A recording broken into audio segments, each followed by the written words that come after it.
there's a ship. She sits off the coast of California. Grey hull, quiet, enormous. At 872 feet long, she displaces 41,000 tons of steel and memory. She is called the USS Hornet, and she has been many things in her time. A warship, a recovery vessel, a museum, a landmark. But tonight, we're not here to talk about any of that. Tonight, we're here because of what or who never left. Over 300 men lost their lives aboard the Hornet during her 27 years of service. Some in combat, some in accidents, and others under circumstances that still raise questions today. The ship is linked to a high number of unexplained and tragic losses amongst its crew. And according to those who walk her passageways today, the staff, the volunteers, the overnight guests, many believe those men never truly left. What you're about to hear are their stories. Some of them have been reported by multiple witnesses, years apart in separate parts of the ship. Some have been captured on camera. Some cannot be explained by anyone who tried. But I'll let you make up your own mind after hearing the stories. Before we get into what haunts the Hornet, it's worth understanding what she is. The USS Hornet, designation CV-12, is an Essex-class aircraft carrier. She was commissioned in November 1943, right in the thick of the Second World War. Built as a replacement for her predecessor, the CV-8, which had been sunk a year earlier at the Battle of Santa Cruz Islands. She was given her predecessor's name, her legacy, and perhaps, some would say, something of her spirit. She was enormous, 3 football fields long, capable of housing 3,500 servicemen. She carried her own special hospital, her own barbershops, her own galleys, a floating city that went to war. Over the course of Second World War, her pilots destroyed 1,400 Japanese aircraft. She earned 9 battle stars. She fought in the Pacific, New Guinea, the Marianas, the Philippines, Okinawa. Wherever the worst of the fighting was, the Hornet was there. They called her the Grey Ghost. It was a nickname earned in the Pacific, where the Japanese repeatedly reported her sunk, and she kept coming back. She was a ship that refused to die. Perhaps that stubbornness left an impression on the ship itself. After the war, she didn't retire quietly. She served in Korea, she served in Vietnam, and in 1969 she was there in the Pacific again, waiting as 3 astronauts fell back to Earth from the moon. The USS Hornet recovered the crew of Apollo 11. The men who had first walked on the moon were pulled from the water by her crew. She did the same for Apollo 12. In 1970, she was decommissioned. In 1998, she was moored at Alameda and opened as a museum. And it was then that the stories began in earnest. Staff working alone in her vast interior started noticing things they couldn't explain. Visitors felt presence in rooms that were empty. Overnight guests, people who had booked to sleep in original sailors' bunks, reported waking to find figures standing over them in the dark. Year after year, the reports kept coming. Too many to dismiss, too consistent to ignore. The grey ghost, it seems, is still very much alive. If you want to understand why the Hornet is haunted, you have to understand how many people have lost their lives on board. 300 men over 27 years of service. That is not a small number. On a ship. One ship. Some of them in combat. Pilots shot down over enemy territory. Some never recovered. Some in kind of accidents that are almost impossible to imagine unless you have ever stood on an aircraft carrier flight deck and watched a jet launch. Those flight decks are among the most dangerous workplaces in the world. Aircraft are moving at speed, cables snap, propellers spin. At least 3 men aboard the Hornet were decapitated by launch cables. Others struck by aircraft. Others still were swept overboard. Sailors walked into spinning propellers, were sucked into air intakes. There were explosions. Men went into machinery and didn't come back out. And then there were losses that came from within. The Hornet is often associated with an unusually high number of personal tragedies among its crew. The psychological toll of war, of months at sea with no escape, of watching your friends leave you one by one. For some men, it simply became too much. They chose remote parts of the ship, the catwalks, the lower decks, the small sealed compartments below the waterline where no one would hear them. Each one of those men left behind shipmates who mourned them, officers who wrote letters to families, and a bunk that sat empty on a ship that kept sailing. Some paranormal investigators who spent time aboard the Hornet believe that places absorb trauma. That when enough suffering happens in one place, it doesn't simply vanish. When people involved are gone, it lingers. It leaves an impression in the walls, the floors, the air. If that theory holds any truth, the Hornet should be saturated with it. And the accounts suggest that it is.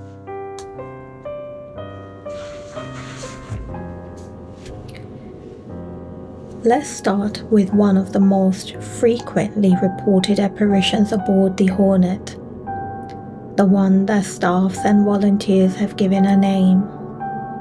They call him the Dress White's Ghost. He appears in passageways, full uniform, the formal white dress uniform of a United States Navy sailor. He walks as though he belongs there, with purpose, without any acknowledgement of people around him.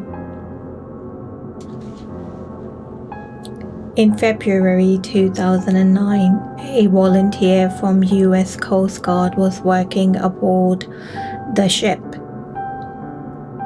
repainting compartments alongside a group of his fellow guardsmen. At some point during the day, he wandered off a side passage into the main starboard passageway, one deck below the hangar. About 25 feet ahead of him, he saw what he took to be one of his co-workers stepping off the main hall into a side passage.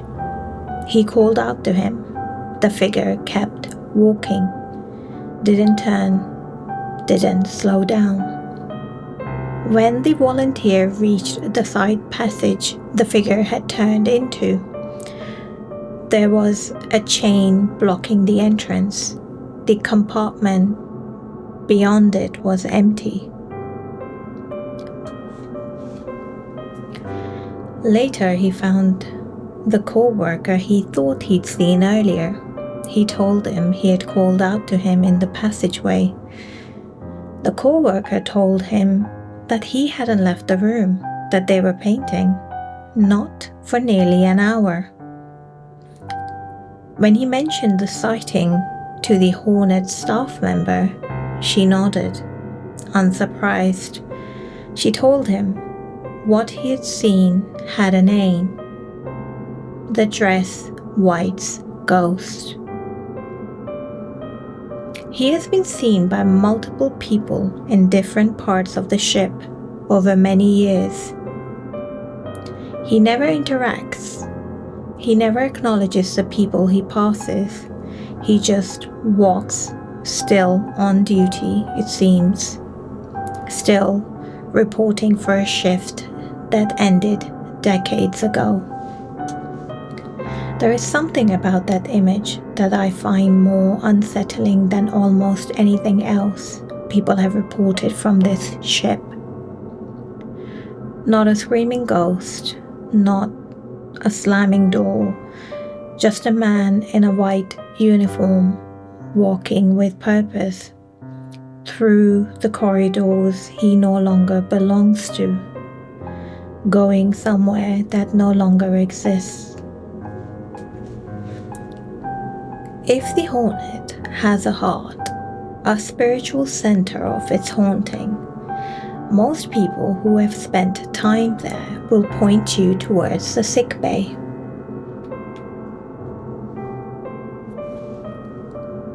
The ship's hospital. It takes up several rooms deep within its hull,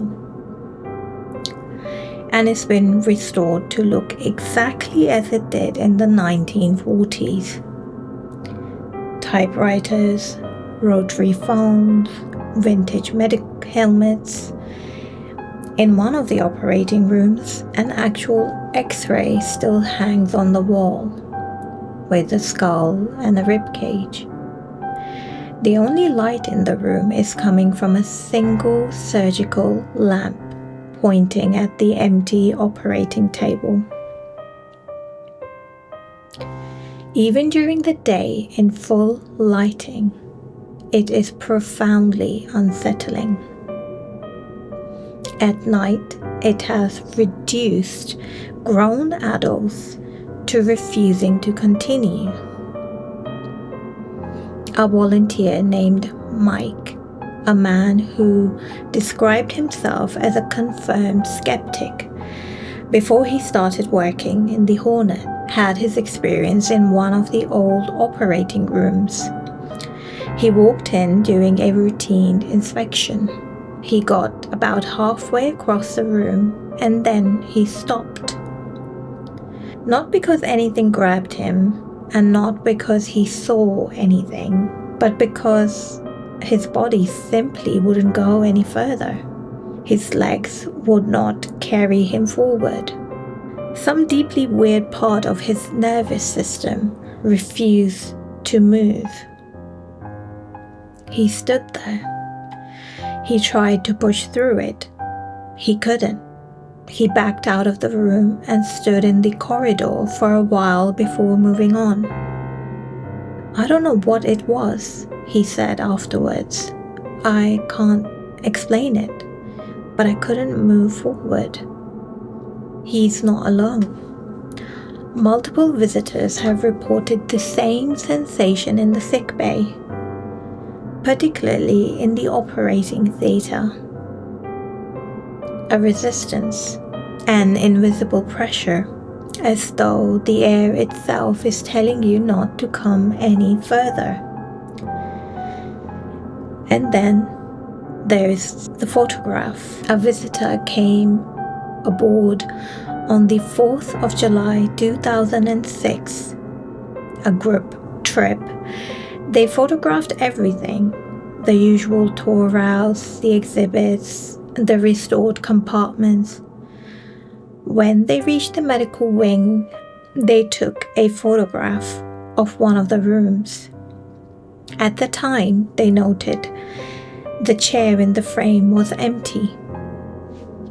When they got home, they went through the pictures. They stopped at that one. The chair was no longer empty.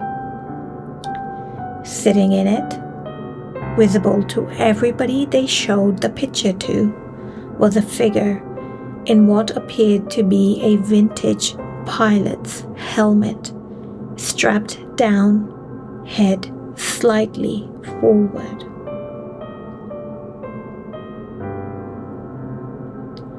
No one in the group could account for it. There had been no one in that room when the photograph was taken. No one has ever been able to explain who or what is in that picture. The Admiral's conference room is one of the places most frequently highlighted during paranormal investigations. It's a nondescript chamber, as conference rooms go. A table, some chairs, the kind of room that in its working life would have hosted strategy meetings and briefings, conversations that changed the course of a war. Now it's where torches turn themselves on and off.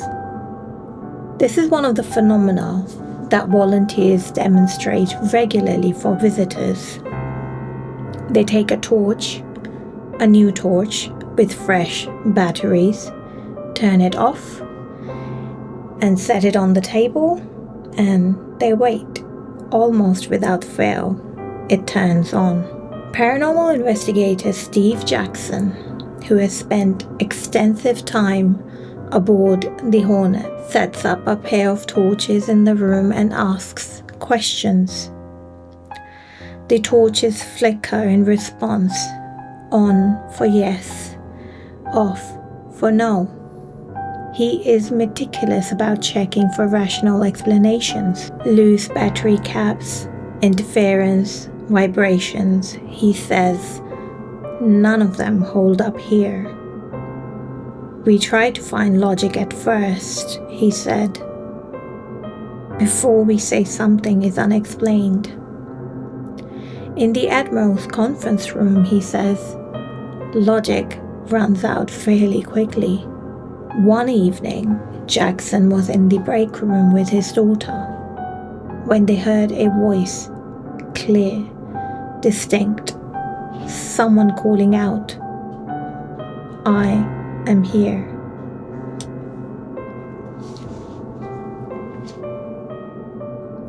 Jackson turned towards the sound, and there in the corner of the room was a figure. The only way to describe it, he said later, is like 80% of a person. You can see color, form, depth, but they are translucent. He looked, did a double take. The figure was gone.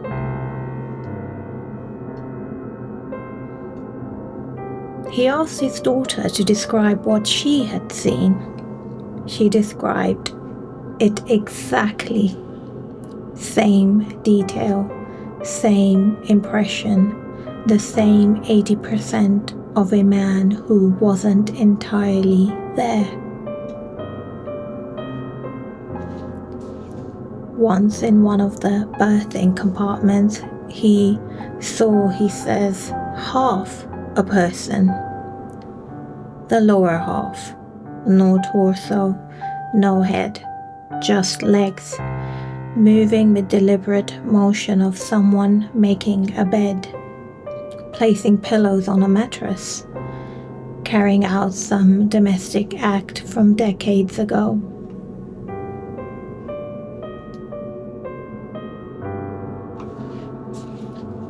There's something about these partial apparitions, the 80% person, the half figure making a bed, that I find difficult to categorize in the way I might a vague shadow or a feeling of unease. These are specific, detailed, witnessed by multiple people. Whatever is aboard the Hornet, it doesn't always appear to know it's incomplete. The further down you go into the Hornet, the older the air feels. The engine rooms are deep in the hull, enormous, dark chambers filled with rusting machinery that once drove 41,000 tons of steel through the Pacific. 8 boilers, 150,000 horsepower. The work done in these rooms during wartime was backbreaking, relentless, and carried out in conditions of suffocating heat. And according to those who knew the ship best, one of the men who worked down there never left. The story goes that the sailor lost his life in the steam room, one of the boiler rooms during the ship's service, and that he remains there till this day.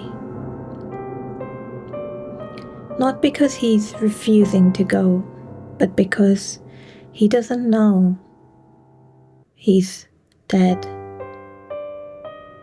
He is still at his post, still working, still listening to machinery that no longer moves. Dan Brisker served as a machinist mate aboard the Hornet from 1965 to 1969. His assignment required him to stand watch alone in the fire rooms, the boiler compartments during the graveyard shift. One night he was taking a break, eating a snack. The ship was quiet. He thought he was alone. Then he heard it. Work being done inside one of the boiler fireboxes. The sound of someone scraping. The unmistakable sound of a paint scraper moving across the metal. He got up, walked to the firebox, leaned in. And then he saw a paint scraper dropped to the floor. The firebox was empty. He never explained it. He still doesn't, decades later.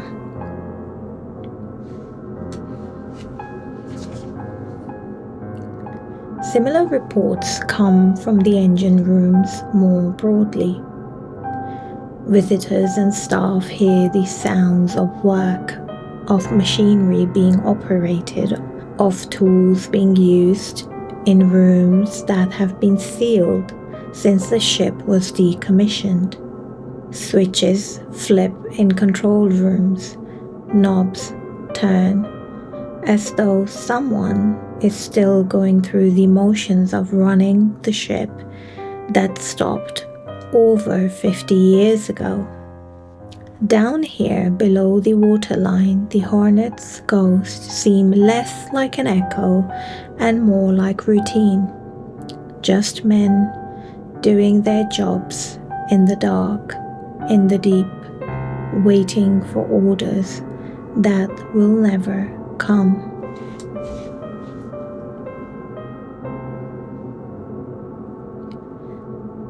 Not all of the Hornet's ghost stories come from experienced investigators or long-time staff. Some of the most compelling accounts come from people who had no expectation at all. The ship has hosted school groups and scout troops for overnight stays for many years. Children sleep in the original berthing, the actual metal bunks where sailors once slept, and tour in the morning. One such night, a troop of Girl Scouts were staying overnight. 2 of the girls got up in the night to use the bathroom. On their way back to the berthing, they passed the galley, the ship's kitchen area, in the dark. And from inside it, clearly they heard a man scream for help. They didn't stop. They ran back to the berthing and told the adults. Nothing was found. No one was in the galley. Later that same night, the girls, still awake, still unsettled, a figure entered the room. A man in khakis moving quietly through the berthing in the dark, the way a sailor might move through a crowded sleeping space in the night. Careful, practiced, trying not to wake anyone. But the girls were awake, and they screamed. In the chaos, someone threw a deck of cards. The cards passed straight through him. The figure didn't react, didn't stop, just carried on through the berthing, and it was gone. There are versions of this kind of encounter that are easy to rationalize. A confused volunteer, maybe a trick of the light, the hyperactive imagination of a tired child. But a deck of cards passing through a solid person is not as easy to rationalize. And the details of it, the casualness of the figure, the sense that he was simply going about a familiar routine, is a thing that stays with you. He wasn't there to frighten anyone. He probably didn't know there was anyone to even frighten. Not all of the Hornet's reported spirits are American sailors. During the Second World War, the ship occasionally held Japanese prisoners of war. Aviators shot down or recovered from the Pacific. One of these men, according to the accounts that have accumulated over the years, was a Kawasaki pilot who was pulled from the water after his plane went down. He was kept in a small cell, the kind of confinement space that on a working warship would have been barely more than a sealed compartment. Small, dark, the constant sound of machinery, the constant movement of the sea. The story goes that he went mad in there and eventually he lost his life. His spirit is said to still inhabit that part of the ship, still trying to get out, still pressing against walls that don't open. There's something about this particular haunting that I find quite devastating. Whatever you believe about the paranormal, a man who was already far from home, already a prisoner, already defeated, and then, if the stories are true, still trapped after everything, still in that room. Steve Jackson, the paranormal investigator who has spent several years aboard the Hornet, says the spirits there are not just from the ship's own crew. He believes entities travel, that they arrived with visitors or follow people home, or drift towards places that hold a particular weight. They're not just spirits that were here when the ship was active, he said. They're spirits from all over the place. He suggests the ship has become kind of a gathering point, a fixed place in the world that keeps moving, and those who are lost, those who can't find their way forward, are drawn to it. Some of what happens aboard the Hornet is dramatic. Apparitions, voices, physical encounters in the dark. But a lot of it is smaller than that, quieter. The kind of thing that in isolation you would tell yourself was nothing. But over time, those things will get to you. Locked doors, chained and bolted, sometimes even the heavy, watertight doors that require real effort to move, found standing open without any explanation. Bathroom taps turning on and off with nobody near them. The smell of fresh tobacco smoke drifting through the corridors of the ship that had strictly no smoking policy for decades. Lockers opening and closing, the sound of footsteps on the ladders, names being called, your name when you are alone, and the orbs, floating blue orbs, drifting through the passageways in the dark, captured on camera by investigators who couldn't account for them.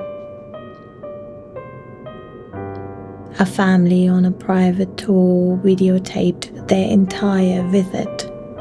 When they played back the footage, they kept noticing something in the corner of the frame, a flash of blue light that appeared and disappeared. They went through it frame by frame, and they came to a conclusion. It wasn't a lens flare. It wasn't a reflection. It was a figure, a sailor, white shirt, a pack of cigarettes rolled into the sleeve, the way men used to do it in the 1940s, there for one frame and gone by the next. The volunteers who work the ship have largely stopped being surprised. They show visitors how the torches turn on by themselves and treat it as a routine demonstration. One of them said that some nights are simply more active than others, as if the ship has moods, as if whatever remains aboard is not always in the mood to be seen. Faye Navarro, one of the ship's lead paranormal specialists, has spent years investigating the Hornet. She's seen apparitions, she's felt the resistance in the sickbay, she's tracked the orbs and documented the unexplained. And she says she never felt anything malevolent aboard the ship, not even once. Maybe, she suggested, the spirits of servicemen congregate near the ship because of the tight-knit nature of the military service. There's something almost human in that. The idea that even in death, these men are doing what they always did aboard her. Staying close, staying together, keeping watch. A crew that never quite stood down. Among the named figures who are said to haunt the ship is one that carries a particular weight of history. Admiral Joseph James Clark. Known throughout the Navy as Jekyll, Clark commanded the ship during some of the most intense fighting of the Pacific Campaign.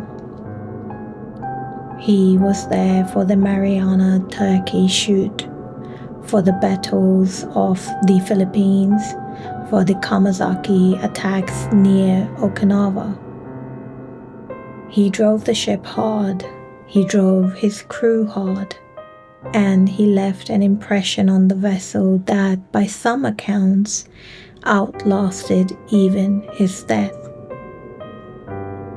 His apparition is reportedly seen in the areas of the ship associated with command, near the bridge, near the Admiral's conference room where we began, walking with the bearing of a man who is still very much in charge, still assessing, still commanding. There's a particular quality to that kind of haunting. The ghost that doesn't seem lost or confused, but simply continuing, carrying on as though the war never ended, as though the mission is still running. And perhaps for him, it is still running. Jekyll Clark retired from the Navy in 1953, having risen to the rank of Fleet Admiral. He died in 1971, a year after the Hornet was decommissioned. He was 76 years old at the time. Whether he came back to the ship after that, or whether he simply never left, accounts from the museum suggest his presence is one of the more consistent ones. I want to end the specific accounts with one that I think is worth sitting with for a moment because of its simplicity. A woman visited the ship with her husband and aunt. At the end of the public tour, the husband, curious and perhaps a little reckless, led them into a section of the ship that was clearly not open to visitors. Dark corridors, side rooms full of debris and old bed frames. The kind of place that feels forgotten. The woman was nervous. She didn't want to be there. She was watching the shadows and listening for footsteps. And then, from round the corner ahead of them, came an officer in full uniform, walking towards them with the easy confidence of someone who belongs there completely. Someone who had walked these corridors 1,000 times. She braced herself. They were going to be in trouble, but he walked right past them. Not even eye contact. No acknowledgement, no awareness at all that 3 people were standing in his path. He turned into one of the side rooms, one of the rooms piled high with old bed frames and debris. They followed a few steps behind him. When they entered the room was empty. She wrote about it afterwards, that there's one detail that she kept coming back to. Not the disappearance, not the uniform, something more subtle than that. That there was no air movement as he walked by. No air movement. When a person walks past you in a corridor, you feel it, the slight displacement of air, the tiny change in pressure, the physical fact of another body moving through the same space. There was none of that. She said she knew in that moment before he disappeared that what she was looking at was someone no longer alive. The USS Hornet is still there in Alameda, still moored in the cold waters of Seaplane Lagoon. You can visit her during the day, walk her flight deck, stand in the rooms where these things have happened, and decide for yourself what you feel. If you're brave enough or curious enough, you can even stay the night, sleep in the original bunks, walk her passageways after dark with a torch and a recorder and whatever nerve you have left. The museum runs paranormal overnight experiences regularly. People come from all over the world to take part in those. Some come back with nothing, a good sleep in an interesting place, and perhaps a story to tell. Some come back with rather more than what they bargained for. But I keep coming back to what Faye Navarro said, that the spirits aboard the ship don't feel malevolent, that they feel like a crew that never quite dispersed. Men who served together, suffered together, gave their lives together, and who, whatever comes next, are still together on that ship that carried them through all of it. 300 men in 27 years of service. They were young, most of them, boys from towns all over America who signed up for something larger than themselves and found themselves in the Pacific, in the dark, in the engine rooms, and on the flight deck of the largest thing most of them had ever seen. And when it was over, when the war ended or the tours ended for some of them, when everything ended, some part of them stayed, still standing watch, still at their post, still aboard the grey ghost. She refuses to be empty. She always has, and maybe she always will. Thank you for watching. If you found this one as strange and unsettling to research as I did, I would love to know what you made of it. If you have ever been aboard the Hornet or any other haunted ship, tell me what you experienced. I genuinely read every single comment. There are more videos like this one on the way. Ships, places, stories that don't quite fit in the shape of the world we think we know. Until then, stay curious and maybe leave the lights on.